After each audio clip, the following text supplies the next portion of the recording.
cada um de vocês, cada um, tantos que estão aqui, os que não estão mais aqui com a gente, assim, e dizer que é gratificante para mim, para cada um de nós é gratificante ouvir de vocês isso. Porque chegar no final de um treinamento de 14 dias e você não ter um reconhecimento, não ouvir do seu treinamento que ele foi bem, que está tudo certo, é ruim. Então, assim, trabalhar com vocês para mim foi bom, vai continuar sendo bom. Eu não tenho dúvida de que vocês, assim, foram presentes de Deus na minha vida, de Deus mesmo. Eu pedi muito isso a ele, eu falei assim, eu quero uma turma que me entenda, que eu consiga interagir, que eu consiga ter um dinamismo, que eu consiga ter uma amizade. E vocês são, realmente, vocês é a turma que eu pedi a Deus. E eu não tenho nada do que reclamar de vocês, nada do que reclamar. Eu estou contente aqui com as emoções, porque eu também sou muito emotivo, então estou controlando aqui porque para não ficar feio. Né, assim. É pra fofinho.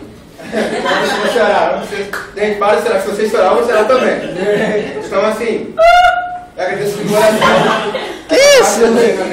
Essa nossa parte do treinamento, ela acabou, porém eu arrecadei muitas coisas boas, vocês também arrecadaram muitas coisas boas, eu vou guardar no meu coração pra sempre, pra sempre. Minha primeira turma, assim, as pessoas assim, são excelentes, então eu desejo a vocês sorte, tá? O pouco tempo que vocês tiverem no coração, busquem mais, cresçam mais e progridam cada vez mais, porque eu sei que vocês vão ser sucesso total, tá bom? Palma pra vocês.